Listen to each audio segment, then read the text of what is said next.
Okay, so we're picking up on the Salt Lake Helena.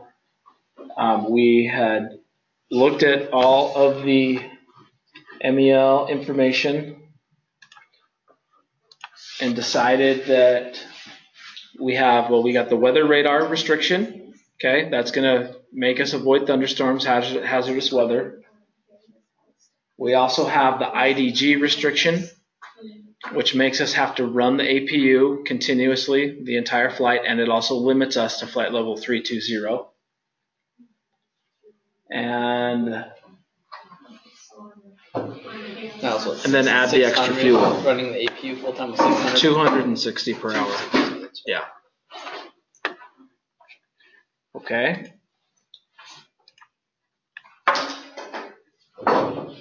Did everyone write down their average heading for the flight here, this 349? This becomes pretty important on this flight. Okay. Obviously, we talked about it last night a little bit, but this flight, because it's pretty much straight north-south. But the other thing about this flight, do you remember that route that we created? It goes west, then it goes north, and then it goes east. So how do you determine, well, geez, what flight level do I pick? I'm going west at the beginning, north, and then east. It really just depends on if you're ending up west or east of where you started. So you can zigzag as much as you want, but did you end up further east than you started, than where you started, or further west than when you started? So in the case of Helena, it is just a tiny, tiny bit more east than Salt Lake City. Okay, so we were filing flight level 310 on this flight. And 310 because we were restricted to flight level 320 because of the MEL. And then we took it down to 310 because it's got to be an odd flight level. So that's what restricted us to 310. So I'm just kind of recapping the restrictions here for us. So as far as the route goes, there wasn't a SID that goes to the northwest out of Salt Lake City. So we are using, well, we're not using a SID. We're just going direct to Wasatch. And I'm going to just try and type in this route here. J12 to Boise. Okay, yeah, if you've got it. Victor 253. What's the one after DNJ? Because Victor 253 goes from Boise straight to Nez Perce. So it hits Donnelly, but it also, you stay on it. So MQG. MQG. To Victor 187. Victor 187. MSO, right? Yeah. Then Victor 2 to CYP. Yes. Okay.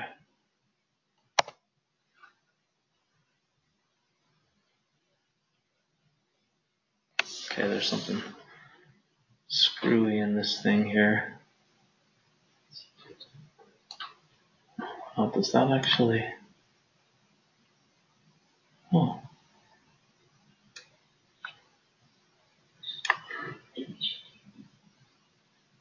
Actually, yeah, I didn't even realize that. So when we were looking at this yesterday, did anybody notice that we can actually take J12 straight to Donnelly instead of going through Boise?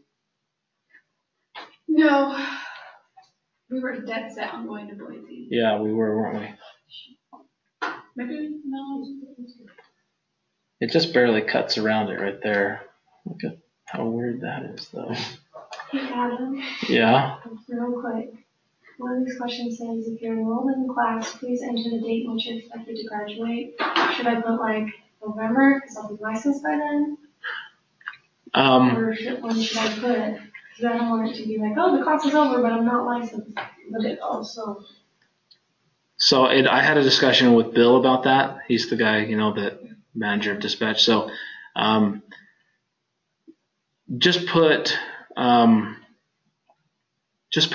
1st. That's probably the best. You don't need to have like an exact date on there. It's just that you have to have passed your practical by the time you interview. Right. Okay. So that's what I was and the interviews are estimated to be like 13th or 14th.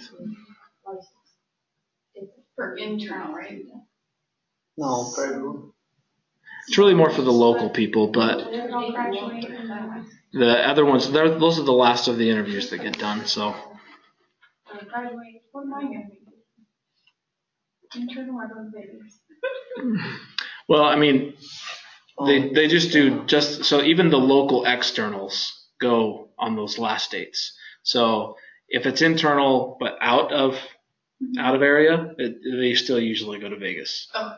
So, but if you want to set it up so you can come to the St. George ones, then the only difference is that when you do the Vegas one, they positive space you to Vegas. Doing that. So it might be a little easier. It's It'll not that also be cool. sooner. In your case, it probably won't matter because you should be done by next week. So you should be good. I'd rather positive space than not a Yeah. interview. Yeah. Alaska does not positive space you, but Delta does. And on the interviews, I think it's only United. So Delta doesn't let us positive space for interviews, at least for dispatch. So it's all. That's why they actually go to Vegas is because Vegas would be easier because there's so many flights to Vegas out of Portland than the 2-hopper. Yeah. Whichever. I still think you end up connecting because they only will positive space on United for the dispatch interview. So you'll probably still connect through San Fran or LA.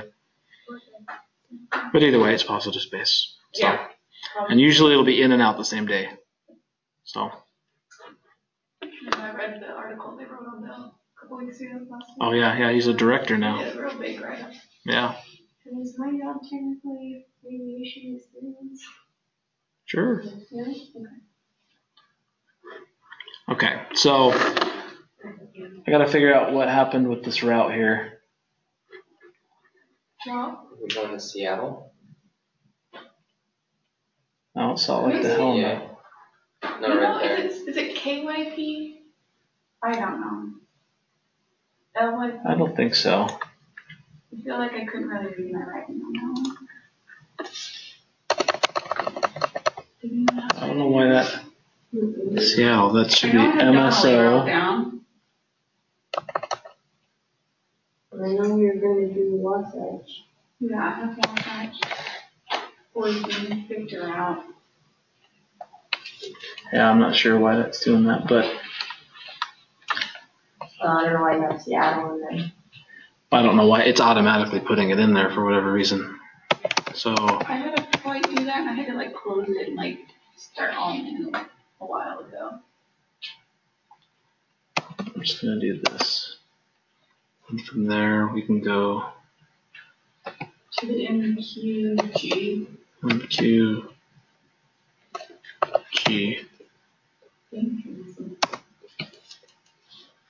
then MSO, then CYP.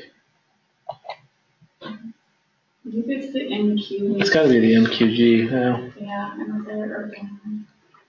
figure it Oh, out. I can't read it.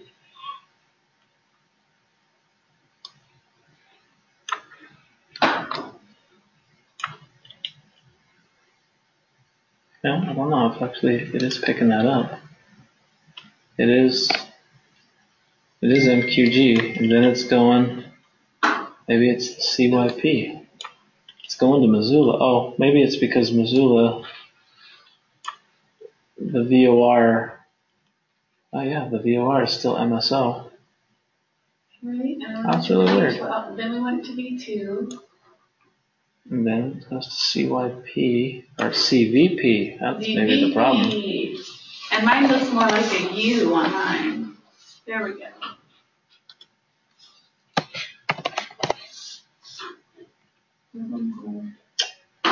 This thing.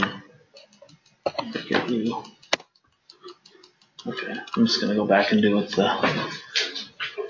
It's got me clear over in Japan somewhere. I don't even know where we're at. Scroll out. I thought I was zoomed all the way out. Okay. Are you all submitted in? Nice.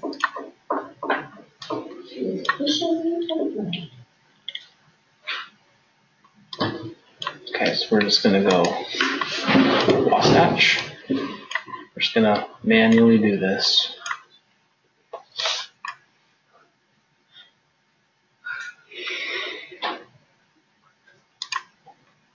Planet through turn. It's changing the route up just a little bit to stay on this J12. Instead of going through Boise, it'll just go straight to Donnelly.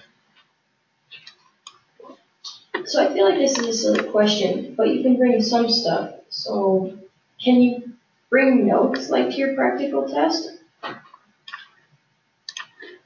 No, like, yeah, you can't have no notes, nothing. It's really just the materials for the class. So it's like the charts you need and one of these papers. yeah, like the packet, the charts, and that's pretty much it. And charts, I mean performance charts and airport charts, and then navigation charts. So That's kind of what I would have assumed, but I was like, well, where Does he bringing look some at stuff? them? Like if we bring these, does he look at them?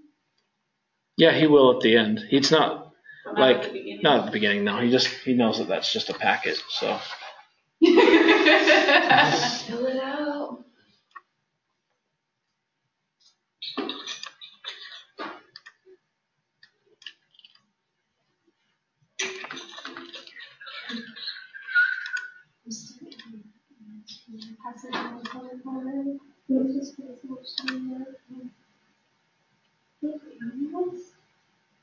you going up Victor Al's the whole way? Pretty much. That's maybe why that was not getting it. There we go. You're going to HLN first and then. I swear I hate this thing. You should close it and start all the way over.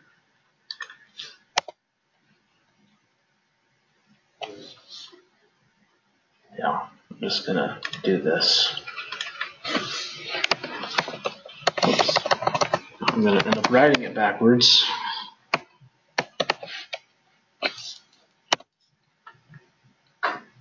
Okay, so it's in there. Okay, so we're going ECH, TWF, DNJ, MQG, MSO, HLN. Just gonna do it like that. Beautiful. So you're not writing out the jet waves? For whatever reason, every time I do, it ends up screwing it up. So for us, we're just gonna have to know and look at this. So the first part of this is basically So how should we write it on our you need to write it as if we're on those airways. Like how we had it before. Yeah, how you had it before, but SkyVector's just not taking it. So And what's that distance saying up there?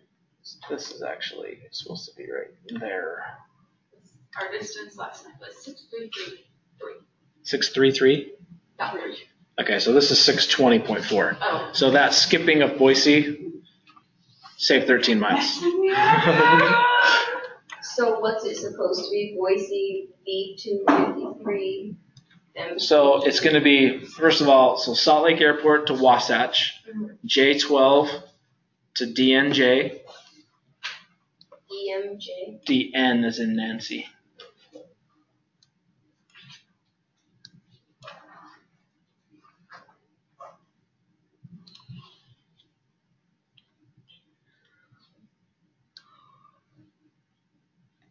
And then Victor 253 to MQG, and then Victor 187 to MSO, then Victor 2 to HLN,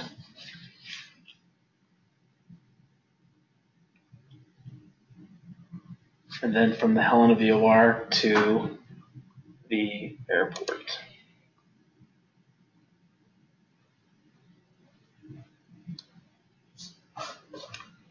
Where's that here?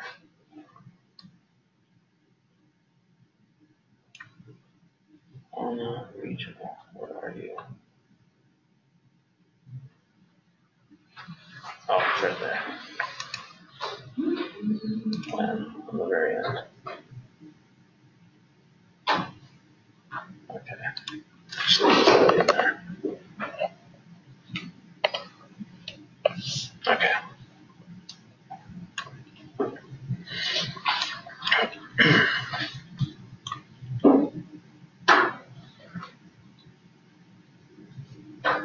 Okay, so that's what the route looks like.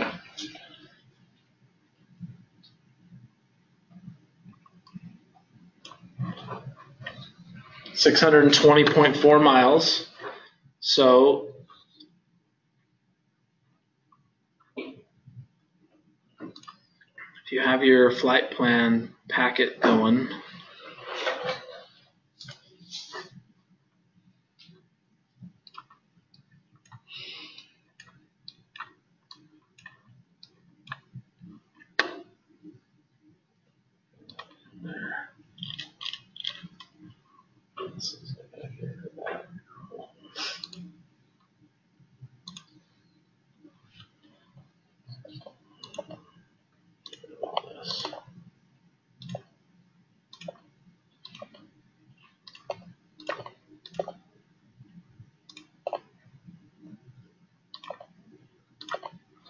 okay.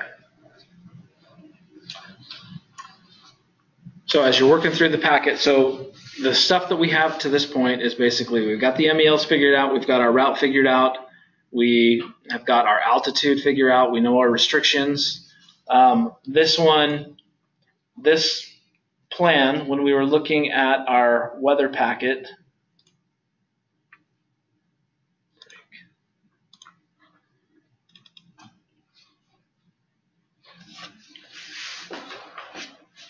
we were determining if it needed an alternate or not. I think when we were looking at this already, we already had determined that it does need an alternate. So here's the Helena Taft right here. Our ETD on this flight is 2200 Zulu. So if we're leaving Salt Lake at 2200 Zulu, we pretty much determined that we're going to end up falling in this line right here, this 1 statute mile, fog, overcast 1100, just kind of guesstimating.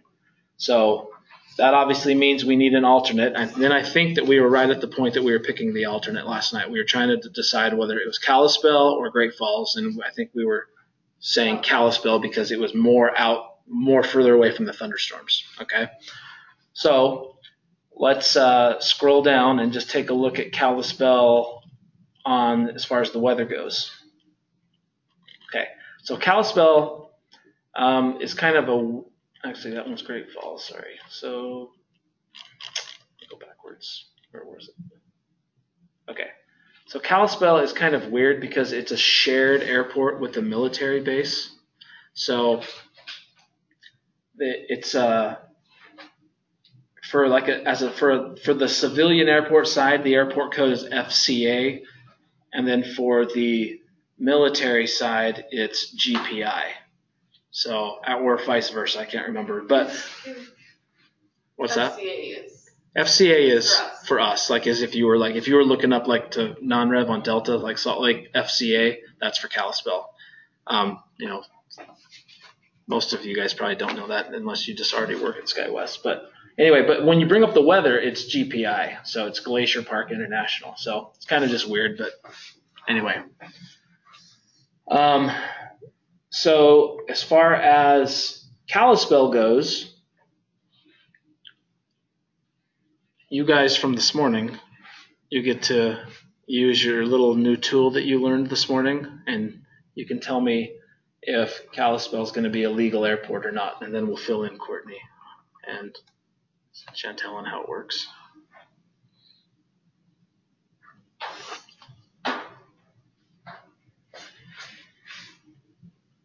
Without even doing any calculations. No. Okay? Don't even have to do a calculation on this one. You should be able to look at it and tell me whether it's legal as an alternate. You're saying no, you're saying no, and you're saying no. And why are you saying no, Caden? That's a 2 statute miles of visibility. And overcast is only 3. Okay, but yeah, so the 2 statute miles isn't necessarily the thing that's making it not legal. If we did, well, I guess that's true because it could be 1, huh? Yeah. So what are the lowest possible alternate minimums you can have? In the best case scenario, the best case scenario is 401. 401. I'm going to show you guys how this works in just a second. So when you look at Kalispell and you see an overcast 300, you automatically know that it does not qualify as an alternate. You don't even have to do any math. You don't have to do anything because the best possible alternate minimums are 401. So it's disqualified right from the beginning. And the reason why we know this is because this 1900 window goes all the way to 0000Z. So it's a pretty big window. Our ETA is definitely going to be before 000Z. So, well, I guess it might be close actually. It is really close. It probably is really close. So it actually could be possible. But anyway, so for you guys, so I showed them this new little rule as if you needed anything else. Yeah, just add another one into your brain. There's a rule for alternate flight planning. When you select an alternate, they have to meet certain minimums. And it's all dependent on the approaches and things that you look at for the airport, but let me show you here. I'm going to bring up the chart for Helena, for Kalispell.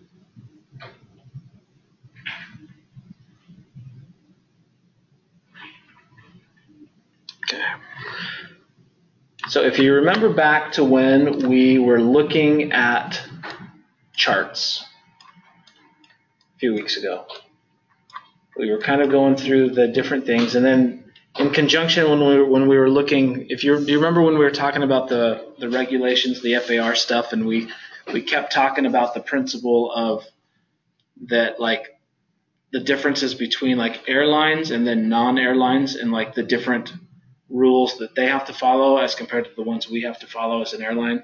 So some things are better for us and some things are more restrictive for us depending on which regulation you're looking at. So there was a couple of them that I said, okay, we're going to look at this regulation, but don't worry about memorizing we looked at one specifically. It was alternate minimums. We looked at two that I kind of said this on. One was for takeoff minimums, and then the other one was for alternate minimums.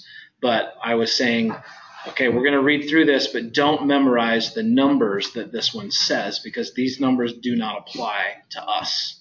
We have a different set that we go off of, and that's kind of alluding to what we're talking about now. And this is basically now kind of talking about how we figure out what the ones are for us. So when we talk about anytime you have a flight plan that you need to add an alternate airport, there's a rule that we use, and it's called the 1 NAVAID, 2 NAVAID rule. So if you want to notate this, I'm going to tell you how it works. Not if, do. What's that? Not if. You want to write it down, do write it down. Yeah, definitely write it down. So you said not if, dude. What? It's the 1 NAVAID, 2 NAVAID rule. It's kind of got a weird name. 1 NAVAID, 2 NAVAID rule. So similar to like when we are planning, when we're looking at a destination, if we're doing a flight plan, we're looking at a destination, one of the things we look at is what is the landing instrument approach that we're going to be able to use, right? And we look at that approach, and then we see what are our landing minimums as far as the weather is, right? We look at that, and then we figure out, okay, that's kind of one of the ways we figure out if our flight's legal, right? We have to have our landing minimums in the TAF.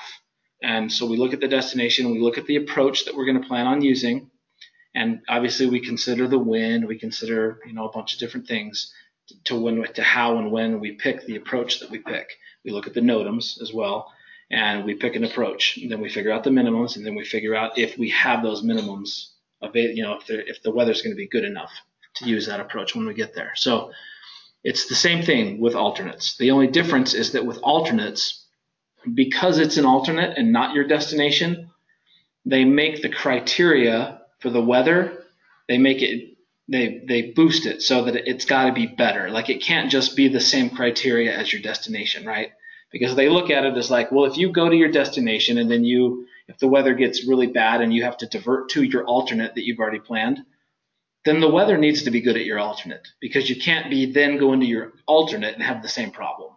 So because of that, they throw this rule in there that kind of makes it so that you have to have higher minimums at the alternate in order to be able to list it as an alternate. Now, if it's your destination, that's one thing, that it has the lower minimums. But if you're planning on using it as an alternate potentially, then they take the minimums that would otherwise be the same as what the destination is, and then we use this one navigate, two navigate rule to figure out how much we need to add to it. Okay, so that's kind of where we're going. So we're looking at using Kalispell. I'm going to go back to the weather really quick for just a second. So this is the weather. This is the weather right here that we're expecting. Potentially this or this, one of these two. We'll end up figuring out our ETA in just a couple of minutes, but that's going to be 23:45. It will be 23:45 for sure. Okay. Well, just assuming that Mr. Jaden is right, that would make it fall in this line here. But so this is telling us that the wind is supposed to be 200 at 12 knots, gusting to 20, 2 statute miles, fog, overcast 300. So when we go and look at the actual charts, we are going to go down, and we're going to first of all look at the runway alignment here. We see that they have this little tiny runway, which we're not going to be able to use, but they have this other runway, runway 20 or 2/20. It looks like runway 2 is the one that has the good instrument approach, because I didn't see any lights up here on 20. So let's go down. This right here is a key element to when you're using an alternate. Okay? This little section called for filing as an alternate. Now, if you remember, these are those numbers that I was talking about when we were reading the FARs, that I was saying that don't pay any attention to these numbers, because these are the numbers that the regular non-airline people have to go off of. It's not the numbers we have to go off of, but we do have to look at this section, because when we look at this section, this tells us the different approaches that are available to be used for alternate purposes. Okay? It's telling us that ILS on runway 2 can be used. These two RNAV approaches, which we don't use in the class, but there's a VOR DME runway 30 right there, but that runway 30 was the really short one, so probably wouldn't use that one. Localizer runway 2, another RNAV approach, and then another RNAV approach. So neither of these ones we would use. Neither of these ones. So we have this ILS runway 2, this VOR DME runway 30, but that runway 30 is too short for us. And then localizer. So really just this localizer runway 2 and this ILS runway 2. Those are the two approaches that we have to choose from to be able to use for alternate purposes for Kalispell. Okay? Those are the only two that we can use. If you see it listed in here, like if you see it say ILS runway 2, but then below it, it has a box that says NA, kind of like it does right here, that means that it's not authorized to be used for alternate calculations. So we're going to scroll down. Now remember, the wind was 200, 12, gusting to 20. So we're going to talk about another important factor to this real quick. This approach chart here is for ILS, localizer, runway 2.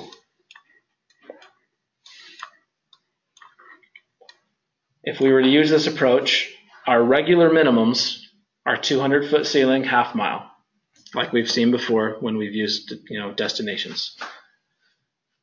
The only problem is when we take a look at that wind report, what the wind is expected to be. If the wind is 200, 12 knots, gusting to 20, does runway 2 seem like it would work as far as the wind is concerned? This one's kind of a tricky one because I always tell you to match the runway with the wind.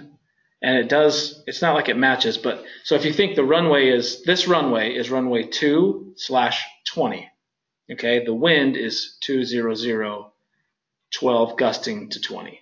So the runway, the wind is technically, the match is the 20, okay? So runway 20 would be the one that would be going into the wind in this case. So if we were landing on runway 2, it would be a straight tailwind. And the tailwind limitation that we have, we can't exceed a 10-knot tailwind when we land. Okay, so runway 2 is not going to work because the wind is already at 12 knots, gusting to 20. So it's over the tailwind. And then, so that makes it so that we can't use this approach. Because you have to take that into consideration. The next one is this VOR DME runway 30. That runway is not long enough for us to land. That's for small aircraft. Oh, I'm sorry. I'm going back to this. The other approach is the localizer approach. So it's this same chart, but it's the same runway. It's runway 2. So for the same reason that it didn't work for the ILS, it's the same reason it doesn't work for this, right? It's that there's no approach available. So the big problem with Kalispell is, first of all, that the tailwind exceeds what we are allowed to have. So it's more than a 10-knot tailwind. We can land with a tailwind. It just can't be more than 10 knots. Okay.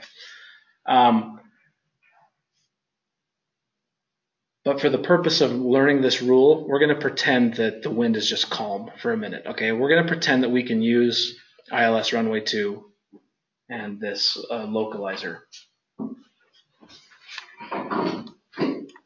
So if we have one runway and one approach that we can use at our alternate, then, so this rule is called the 1 nav aid, 2 nav aid rule. So if we have one approach, it basically counts as one nav aid, okay? If we have a different runway with another approach that we could also use that, that the wind is okay, meaning that the wind is not more than a 10-knot tailwind. If we had another approach in here that we could also use in addition to this one, then we would have a 2 nav aid qualification, basically. So it would be 2 approaches that count, that we could potentially, if we went to Kalispell, we'd have 2 different options. We could land on this runway with this approach or this runway with this approach. In this case, there's just that one runway because runway 2, the tailwind's too much, but runway 20 is really that piece of concrete. If you think about it, you can think of like one runway, even though it's just one stretch of concrete, it technically is 2 runways, right? Because you have 2 and then 20, depending on which one you land on. So technically that counts as 2 runways. So if the tailwind in this situation was good enough to be able to land on either side, then as long as you had an instrument approach to both ends of both sides of the runway, then you could technically use this under the 2 nav aid rule. But in this case, we're going to just say that the wind is calm. We're looking at this ILS runway 2.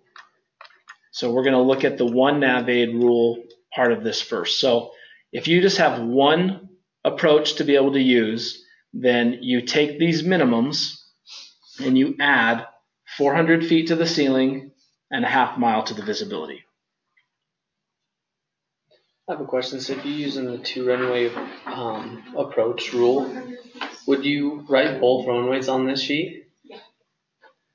If you're using the 2 navigate approach. Yeah. No, you don't necessarily. You just have to Just write write the one one with the step. higher minimums. Oh, So I'm sorry, that was a 400-foot ceiling and You add 400 to the ceiling. So you take this number here, the 200 feet, and add 400. to that, and what was the second part?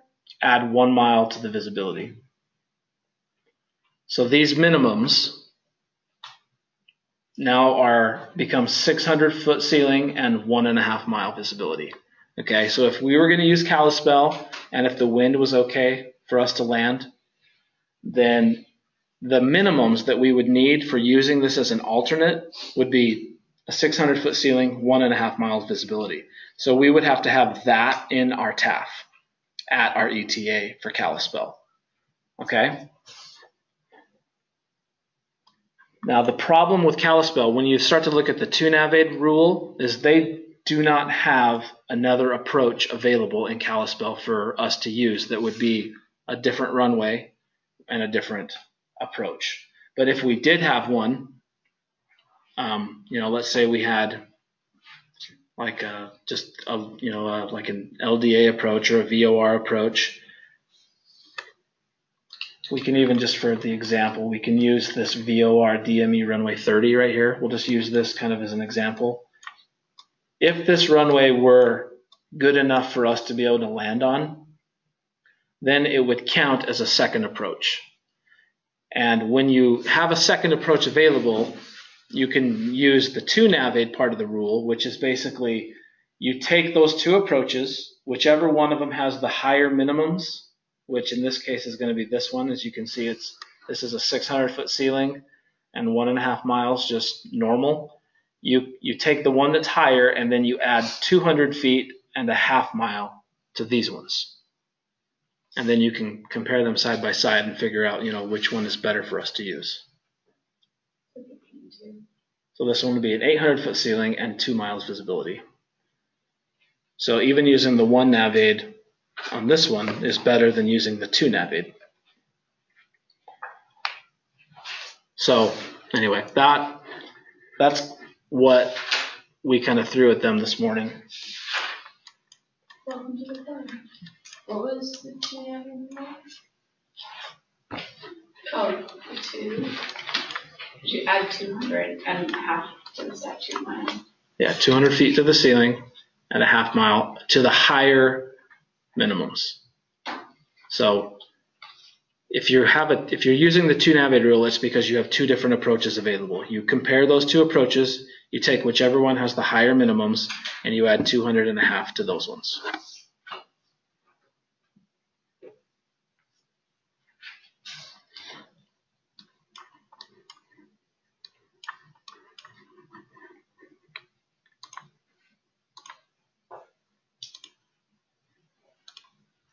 So when I asked them the question a few minutes ago about when they look at this TAF, they can see immediately why it's not legal, is because under this rule, the best possible alternate minimums that you can have are 400-foot ceiling and a 1 mile visibility. So that's why you can look at this and you can tell immediately that it doesn't count, because it's got below the lowest possible minimums that you could have. So when I say the lowest possible alternate minimums, it's not necessarily saying that Kalispell even has 400-foot minimums, but it basically just means that if you take any airport in the entire country, doesn't matter which one it is, doesn't matter how many approaches they have, the best possible alternate minimums you could ever have are a 400-foot ceiling and a 1 mile visibility. And that's based on using the 2 navigate. If you had a big, like let's say you got a big hub airport, well, they have ILS approaches to like every single runway, right? Like if you're looking at Denver as an example, they've got all these ILS approaches in every direction imaginable. So you're going to be able to find 2 of them that work for your winds. So if you took two of them and let's say both of them have 200-foot minimums, like when we look at the best possible ILS minimums are 200 feet, half mile. If you had two of those that were both 200-foot half mile approaches, then you can use two of them. You add 200 and a half to the lowest. They're both equal, so it doesn't matter which one you add it to. Then your minimums become 401. So that's how you come up with the best possible alternate minimums. Kalispell doesn't have that low, but already just by looking at this that if you see anything less than 400, it's disqualified. You don't even have to go look because it's lower than the best possible minimums imaginable. So Kalispell is not going to work as an alternate, is the long story short in this case. The other option that we had was Great Falls.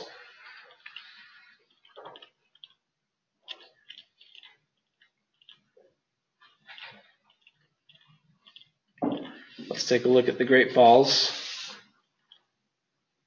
information here. Okay, so Great Falls, if we would assume kind of more or less a similar ETA like 2345 or 0Z, somewhere in there, it looks like the TAF for Great Falls is saying wind 290, 15 gusting to 25, 2 statute miles, rain overcast 1000, and then at 2Z it goes to 3 miles, broken 800. So our ETA will definitely be before that. So we're looking really at this being our weather. Now, right off the bat, just looking at it and kind of just knowing the 1 navade, 2 navade rule, it's not under that 401 threshold. So we know that it could potentially work. We've got some pretty gusty wind though, 290, 15 gusting to 25. So we've got to find a runway that's going to work with this wind and make sure that we're not using something that would be over the tailwind. So I'm going to bring up Great Falls, and we're going to look at the same set of criteria here.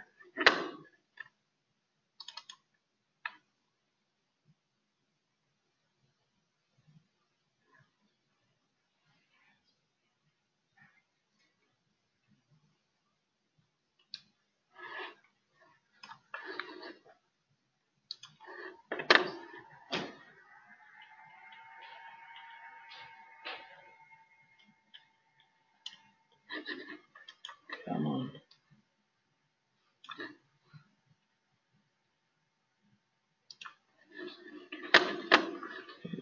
Bring it back up.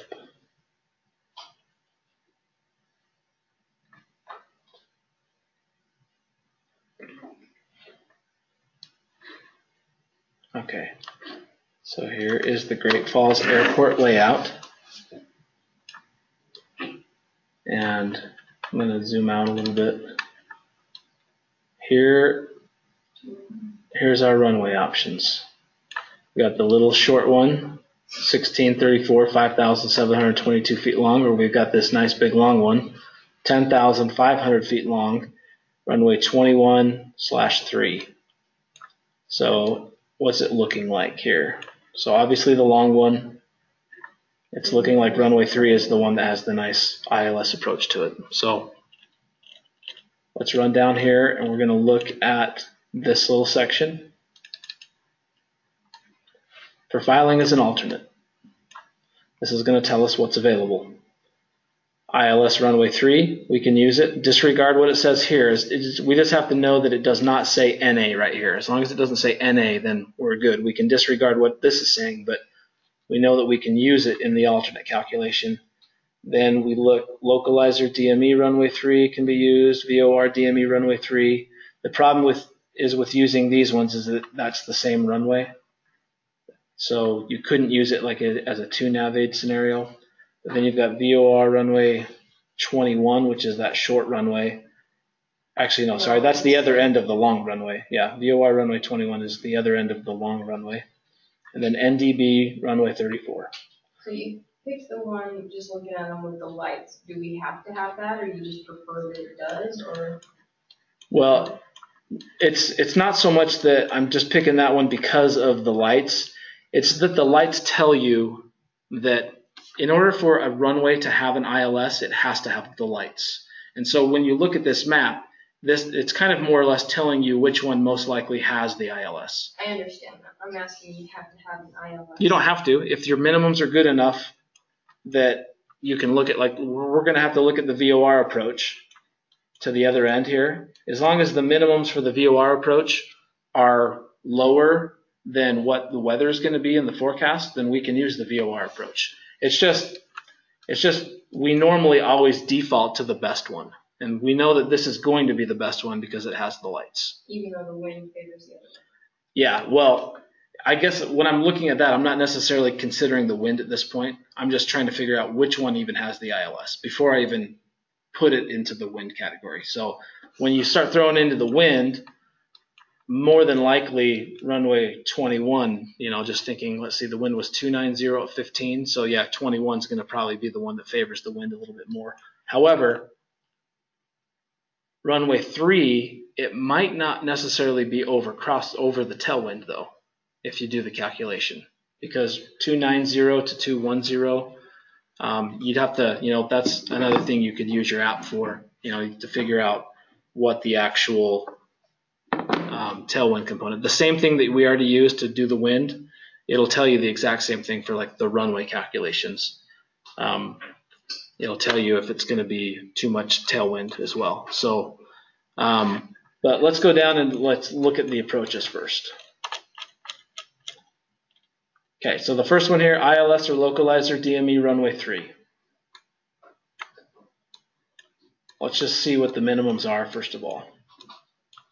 200-foot ceiling, or this is saying 3/8 of a mile. So it's basically a half mile is essentially what it ends up being. It's kind of weird. Some airports will put 3/8 of a mile in here, but the problem is in a METAR, in a weather report, you never will get anything that has eighths. It only goes in fourths. So even though it says 3/8, the weather will never report 3/8. It would report 1/4. The next step would be 1/2. It wouldn't do anything in between it. So we kind of default back to 1/2. But so 200.5 on that approach, and then this is the VOR DME to the same runway. And then VOR runway 21, which is the same runway but the other end. The minimums are, looks like 400 feet and 1 mile. So we now just need to figure out, with wind 290, 15 gusting to 25, is it going to be too much tailwind in order to use the ILS? So Can we say the whole wind thing? 290. 290, 15 gusting to 25. Yeah. So the big question here is, when it has the report of 15 gusting to 25, the question is, which one do we use? Because it's 15 is the sustained wind, but it's been gusting up to 25. So when you have a gust in there like this, we take basically, so the gust is 10 miles per hour more than the sustained wind. So we will normally take half of that. So we'll just average that at 20. So 15 is the wind speed, but it's gusting to 25. So we'll put it down as if it's just 290 at 20, just to kind of go in between it. So I want to put, for the runway heading, it's not letting me put 020, I just put 30 or just 3. For the runway, you would put, so if the runway is just runway 3, then you would just put 30. 30. Yeah. Okay. So then it's a tailwind of 3.5. Okay, so that's what you're getting on your tailwind. So I haven't brought it up yet, so I was about to. So your true course on this app, if you're using, is this one you're using? Yeah. 349. Well, right? that's the app I'm using, but it's a different. It's the wind component. Okay, yeah, because there is one in here for. let's see. It says runway heading, wind direction, wind speed, and then it tells you your tailwind and crosswind. Okay, yeah, that one's better. So if you go back out, so you know how you got into that portion? Just go back. To the heading of ground speed. Go back one more. Go to wind. And go to wind control. Then right there, you can actually just type in the runway. So now remember one thing that I said about the runways. Just because their number is number 3 or number 21, that doesn't necessarily mean it's its heading. Remember like the example of the airports that have multiple runways that have the different numbers. So if you want to know what that heading is on these runways, yeah, if you go back up to it. I was so going to ask that about that. So runway 21 is 209. So it's basically 210, but you would put in 209. Runway 3 is 029. So 029. Yeah, 3.1. Okay, and then the wind direction was 290, right? Mm-hmm. And then the wind speed was 20. Yeah, so the tailwind for the ILS is only 3.1. So that's well under the 10. So in this case, we effectively can say that we could use the ILS. Yeah, 3.1. It's a big crosswind though. Big crosswind, yeah, 20 knot, almost a 20 knot crosswind. Yep. Do we ever need to What know was our that? limit on that? 50? The max crosswind's 25. Do we need to write that down? The tailwind? No, the crosswind. No, you don't You don't need need to it. know that. Unless it's above 25. The what? So unless it's above 25. Yeah. Okay. Yeah, no, you don't. I mean, the only place that you would maybe put that is on the front page, like in the remarks section, just so the pilots know, hey, if you shoot the ILS approach to runway 3, you can expect a pretty heavy crosswind. But yeah, the E-175 can go up to 35 knot crosswinds, and the CRJs are all 25. I think the 900 can go to 30, the 700 and the 200 are 25. So. But yeah, you can get pretty gusty crosswinds. So, yeah, 3.1 on the tailwind, that's not bad. If you want to know the other end of the runway, that runway 21, you can keep everything the same. Just go back to your runway heading and just change that to 209. Keep the wind the same, and you'll see that you have a headwind of 3.1 instead of the tailwind.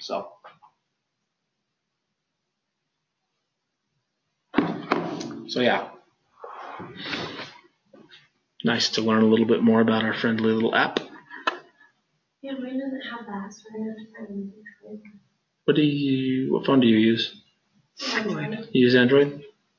Well, the one you picked out for me has the other stuff, and it's just really simplified. Like there's not even, you can't even click out of it to go to anything else. It's all on one page.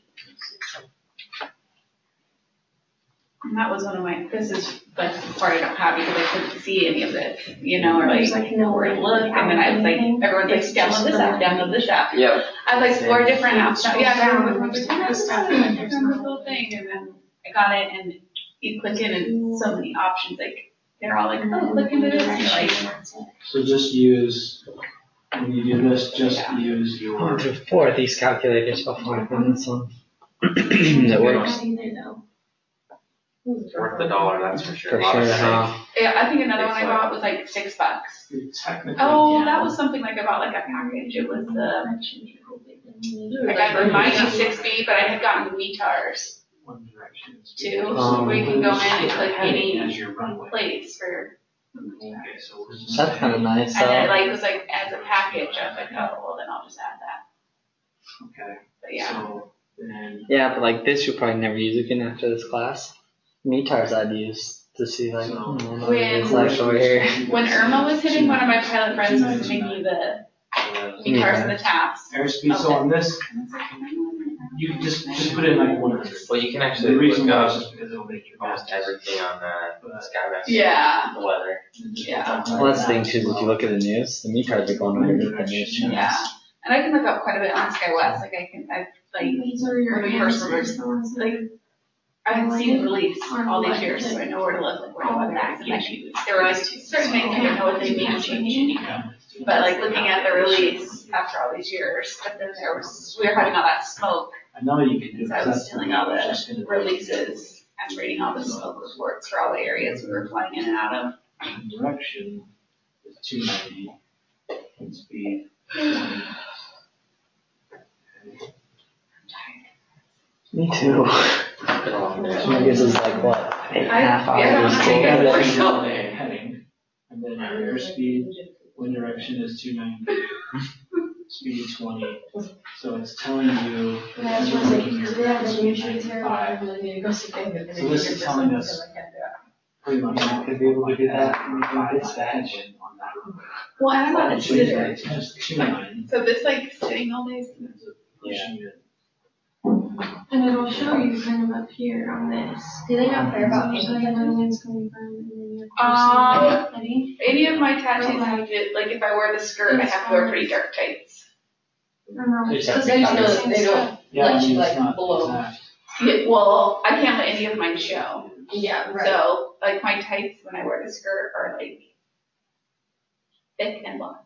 Yeah, But yeah, we can't have any tattoos showing us. yeah. Give it I 10 don't- years. No, You don't think so? Yeah, that's just giving it. they just let us start having polished nails like Yeah. 2 or 3 years ago. Instead of like, there was like, we could have like the French tip, we could have red, nude, pink, and I believe like Yeah, you may have taupe or something. to. Like, it's like so what we can and can't have. How many, we can't have any facial piercings. What did I have on mine? We have restrictions for our hair, and if it gets a certain length, you have to wear it It after was just- service. I don't know if it was just flight Wear computer or. mascara and lipstick. You have to? Yeah, I mean, I've had friends written up for it. Because they didn't wear lipstick. That's crazy. I've had a friend write up because she wasn't wearing any makeup. That drives me. So, That's not gonna work. yeah. Okay, so Sexism. No, like a lead or a supervisor, another flight attendant.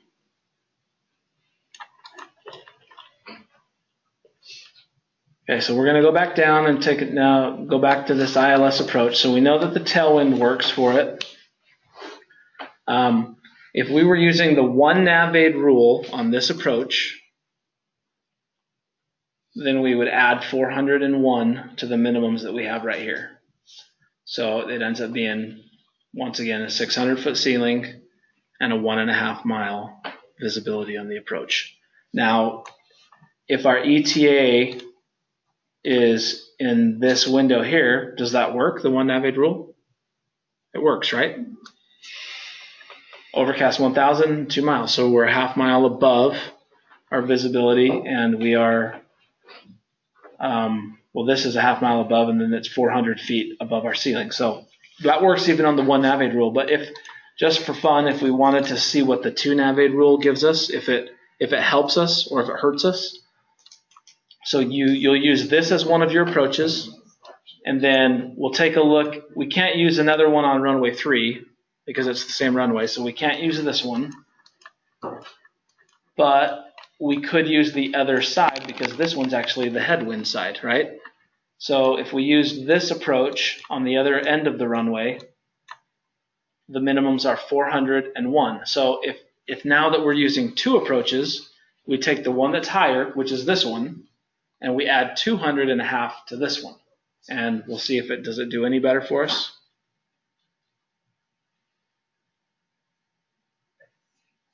$600, 1.5, exactly the same minimums, right? So the one navade rule and the two navade rule in this example give us the exact same minimum. So we'll just keep with the one navade rule. So, But if a one navade rule works, there's no point in getting it just to get lower, right? not if it unless works, it works. Not unless, yeah, if it works, then it works. It's legal. Okay. The only time it maybe would have been beneficial to try and get them lower from the start, though, would be like in a situation that maybe your TAF changes en route, and then you have to go back and do the calculation again because you only did the one navade the first time.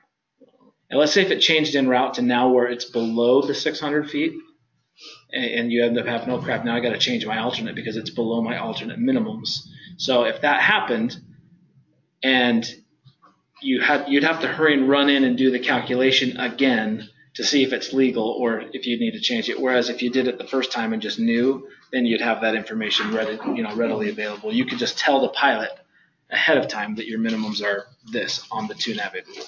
So, and honestly, the pilots, if you ask them what the 1-nav-8, 2-nav-8 rule is, more than likely, I would be surprised if any of them could even tell you the rule. Most of them don't know the rule. So, or know how to calculate the minimums on it. That's just something that they just rely on the dispatcher for. Okay. The only other thing in this entire equation that would kind of hurt us that we didn't look at would be the Great Falls NOTAMs. We didn't really look at the NOTAMs, but if there's a NOTAM or anything for the ILS being out in Great Falls, let's just take a look real quick here.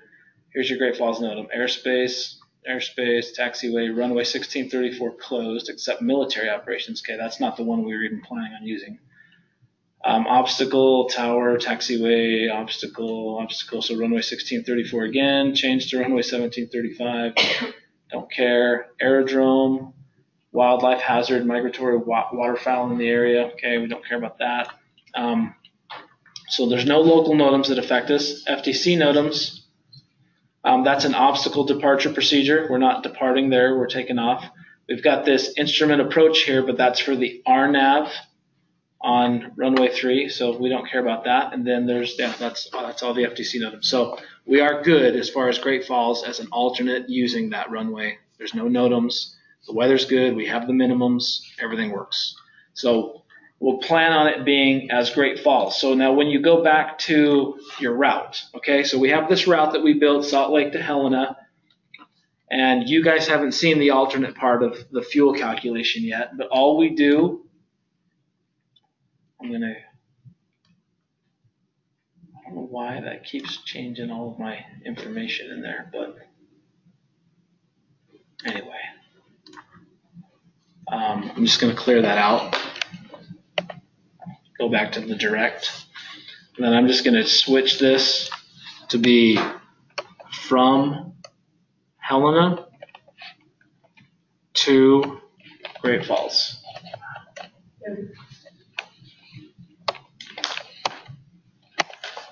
Okay. When we file this as an alternate, when we do the calculation for it, we don't build a route for it. We just do it as direct from the destination to the alternate, just direct. And in this case, the direct distance is 58.3. If you have to do this on the map manually, you just look at the map, you take out the ruler, put it on there, count it up, just measure it, because you're not necessarily using a route. You're just measuring just the distance. So anyway, so 58.3. Don't bother with the ETE. The only thing we're caring about is just the 58 miles. So that 58 miles we put on to the end of our flight plan. So we had that distance on the first one. I think it was 620 miles. I'm going to put in the original route in just a minute, but just remember the 58.3. So if you need to have your own separate column for like alternate notes or whatever, put distance from Helena to Great Falls, 58.3. And just have that readily available to reference later. So Salt Lake City to Helena. I'll paste my route back in there. Okay. So our original route was the 620.4 miles. So that's Salt Lake to the destination of Helena, but then we have the alternate distance of 58.3. So when you go in to do your initial fuel here, what you're going to do is do it the way you normally do it, like you're just going just to your destination. take your distance, 620.4, and divide it by your speed. Your initial speed that we use is the 400. That's going to give you 1.551. Okay? So this is just telling us that the total time to fly Salt Lake to Helena based on that route we built at a 400 nautical mile per hour speed is 1.551 hours. Okay? So the 0.551 hours still isn't converted, into the 60-minute format. So that's just, you're just saying 1.551 hours at this point. So we know it's 1 hour and whatever the 0.55 equals in minutes, right? So the easiest thing to do is when you have a 1.551 like this, just take the 1 out of it, because you already know that 1 means 1 hour. So just take just the 0.551, just like this, and then times that by 60.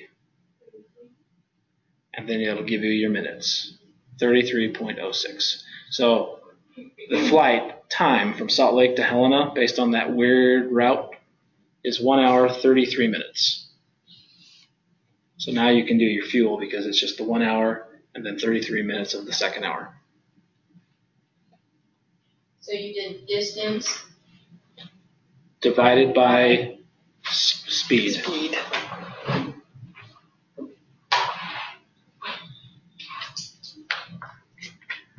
And then whatever that first number is, whether it's a 1 or a 2 or a 3, that's just going to mean either 1 hour, 2 hours, or 3 hours. So just take that part out of it, write down either 1 hour, 2 hours, or 3 hours, and then just take the part to the right of the decimal, type it back in, and times it by 60.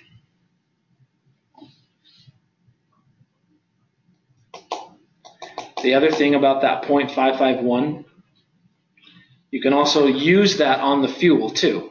So you can use that same 0.551. So when you're doing that second hour calculation, so we know the first hour is 4,000 pounds, and every hour after is 3,000. So we know this is after the first hour, so we're just going to take the 3,000 number and times that by 0.551, same number, and hit equals, and that's how many pounds of fuel it is. So you can use that same number for both your time and your fuel. The other way of doing this without using the decimal is if you just take 3,000, divide it by 60 minutes, and then times it by the minutes that you just got on the previous step. So times it by 33, and you're going to get roughly the same number. So that's kind of what I was saying. There's two different ways to do it, but if you just save the decimal, if you remember the decimal from the first one, you can just use it on the next one.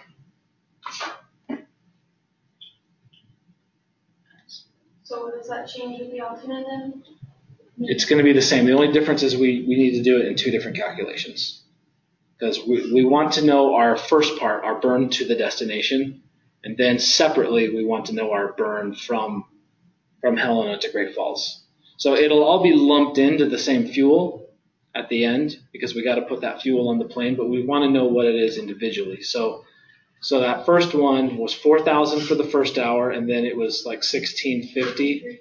So 1653. So the first initial fuel part is 5,653 for the burn from Salt Lake to Helena. Then separately, all you're going to do is take, so kind of as a new calculation here. So the alternate distance was 58.3, right? So 58.3. So take your distance. You're still going to divide it by the same speed, that 400. Just divide it by 400. That's going to give you the decimal again. The hours is 0, so it's under an hour is all it means. So just you can just keep that as it currently is and just go times 60. 8.75 minutes is going to be our time from Helena to Great Falls. So you can either keep this one or you can keep the previous decimal that we just used. That's obviously now the converted minutes right there. But if you want to take that, if you just remember 8.75, you can just go in, and we're still using the 3,000 per hour fuel rate, okay? So if you go back in and go 3,000 divide 60, it's going to give you 50 pounds per minute, and then times it by 8.75. That's going to give you an alternate fuel of 437.5 pounds. Okay, say it again. So which part? The last one. The last. So it's just the same. It's all the 3,000. same. Yeah, it's the exact same formula that we did on the regular burn. Divide that by 60. Yeah, divide by 60 times it by your 8.75. 0.75. Yeah. Oh my gosh, I'm never gonna get those math steps.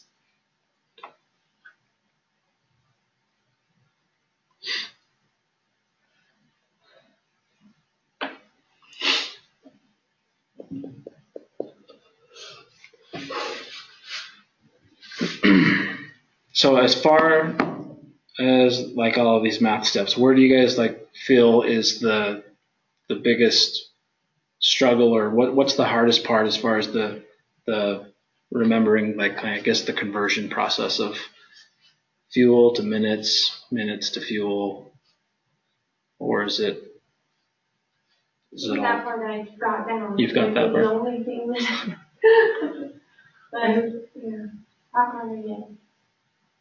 I just can't. I don't know. I don't know where I'm missing it. I had it, and then you gave like 10 more options and did 2 different problems working it on. And I know You do it that's on the board. So you And I can know see that's the what two happened different with me on ones. Saturday's Instead of just class, different- because like they were doing different, and all these people were coming different numbers, and obviously I wasn't here, and that's where I was like, and I lost it all. Yeah. Yeah, like I understood the first one, and you're like, well, you can do it this way. And then if we use this time for the alternate, but then if you do it for this one for the whole route, that's this one. So then it was just a lot of numbers, and I was like, wait a second, I lost this one. Well, it's the same formula for every one of the steps we're using, whether it be the simplified or the individual leg calculations that we do after the simplified. It's all the same formula. It's just how many times you're applying it and like where you're applying it. That's all it is. So when we do the initial fuel is just, we're using those predetermined numbers of 4,000 pounds for the first hour. Okay, so that equals first hour. Always. Everybody okay with that part, right? Yeah. Okay. Then obviously 3,000 pounds. Like, I'm just so worried I've been doing it wrong on all my flight plans. So for basically everything, every hour after the first.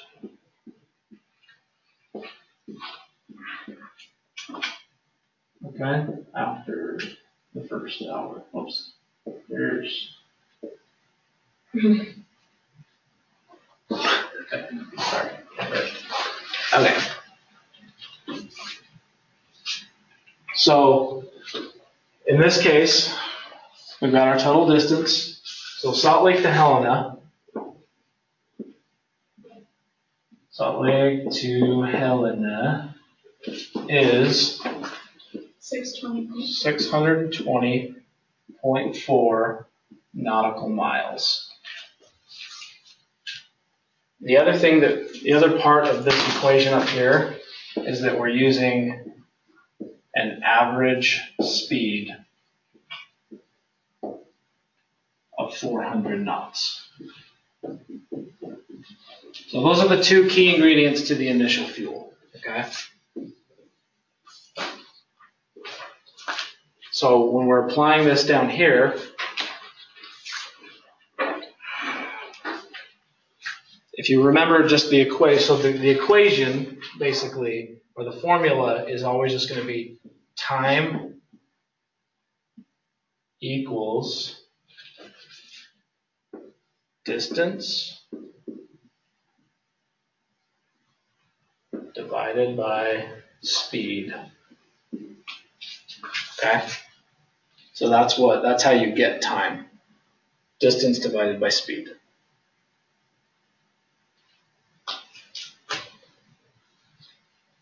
So when you take this formula, you obviously have to know two of these things, right?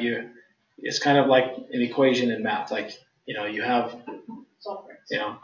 to have something given to you in order to figure out the rest. So if this is what we don't know, but these two things are given to us, then, you plug this in. So in this case, we've got our distance. We just got that here. So it's going to end up being 620.4 divided by our speed that we already know that we're using.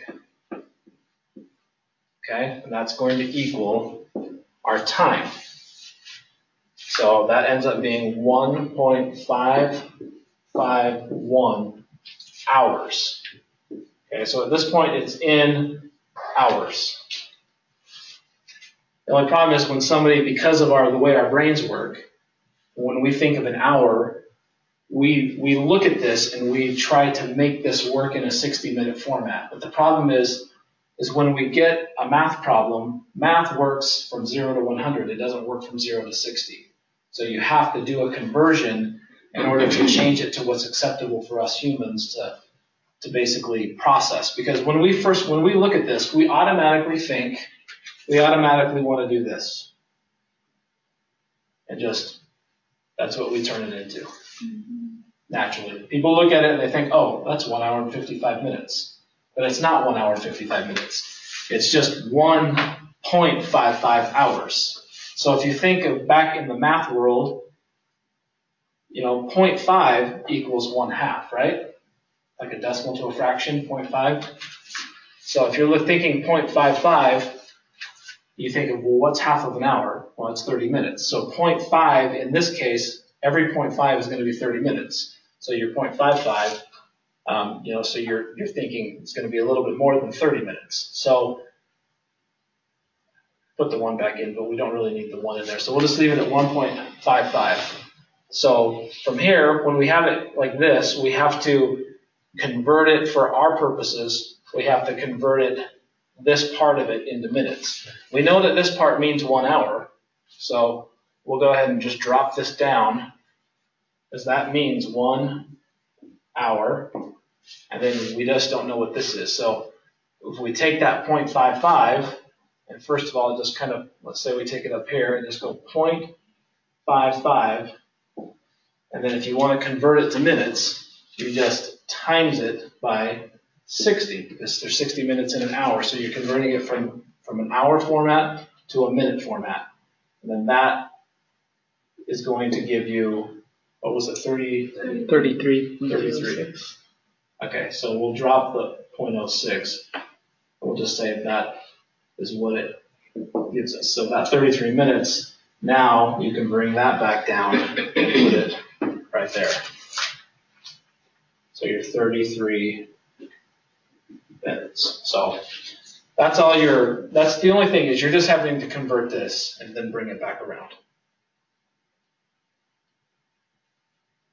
The only thing I was saying is that this decimal right here, you're using this same decimal for the fuel because the fuel works the exact same way. It's 3,000 pounds per hour. So you still have the problem where you still have something that is working in a 1 hour format that you have to actually still convert it back into minutes. So if you have 3,000 pounds that you know that you're going to burn every hour, you have to figure out, well, what am I going to burn per minute? Okay, so the way you figure out how many pounds you burn per minute is you just take your 3,000. If you want to convert that to minutes, you have to take your 3,000 number and divide it by 60 minutes.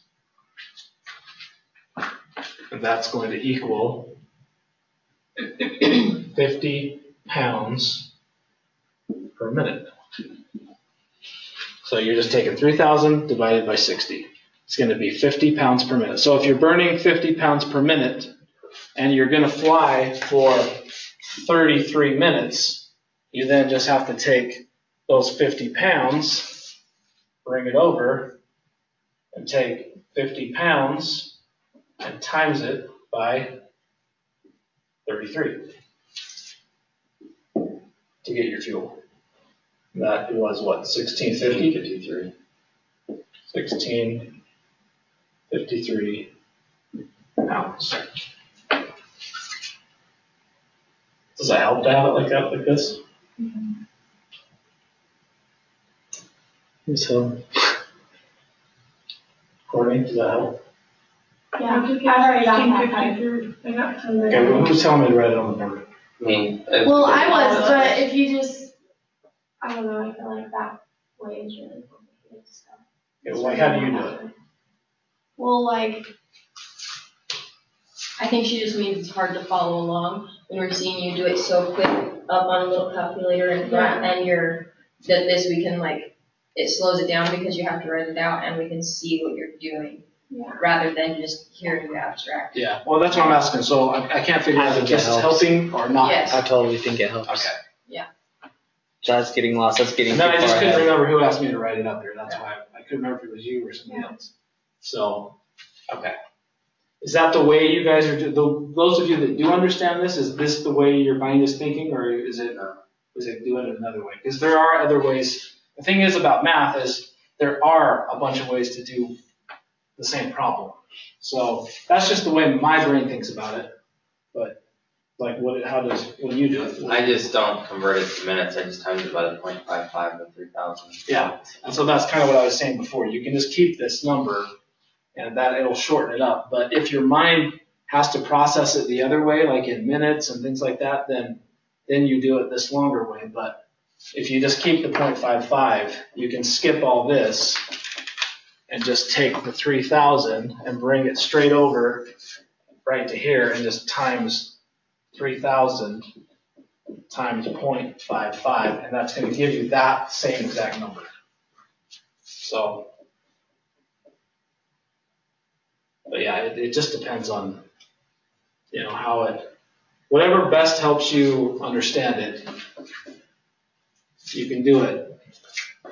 You can do it a couple of different ways. So.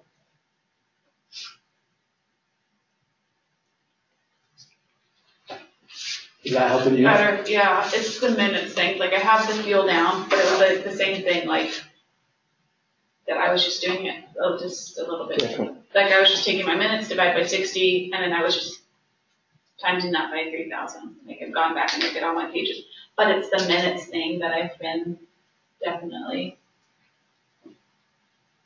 off and not doing right. Yeah. So. Yeah, I think that's what was confusing me too, is because I do it like you do it, where you just times that 3,000 by the 0.55, and so when you were trying to say it like this, I'm like, wait, that's not what I've been doing. So it confused me. But it makes sense now. Like now, seeing how it's like written out, it's like you get to the same conclusion, but I do it that way. Yeah, this way is one more step than this way, but. The thing is, it just depends on how your brain works with math. So, I'm not very good at math. Like, the only reason I know even how to do any of this is just simply because I've done it a million times in here teaching it. But that's the only reason. Other than that, if you put this in any other scenario, I'm back there like my head in a bucket. I have no idea what you're talking about. So. I definitely understand not understanding math because I don't naturally understand math. So. Yeah, well, and I wrote it down when you told us each individual way, and so that's why I was able to pick which one I decided. Yeah. But I had to see it first, so I had to write it down as the equation rather than having me be like, yeah, the number we got from here and the number we got from here. My head couldn't do that until I had an equation to like put that stuff in. Yeah. So I had to see it on the boards. The biggest errors that I see is just people stop. I think that's what I've done. They stop right here, and then and I know it's natural for, for some people, like in my head, if I see this, I just start thinking in my head, well, that's 55 minutes. That's just what I automatically do. And so the only reason I'm not doing it now is because I know that that's kind of the linchpin to the thing, and I've had to teach it over and over and over. Yeah, But I'm like 100% sure that's what I have done. I did that on the last one too, I think. yeah, so you just have to think it's 0.55 of an hour. But 0.5 is 30 minutes, so that's what is half of an hour. So, I mean, that's like when I was doing it, when I was learning it, I was just like, okay, remember, in my head, I was like coaching myself, okay, 30 minutes equals 0.5, so that's how I was doing it. But anyway, okay. So now with the alternate. So let's use this same thing. Oh, could we please? I'm going to use that.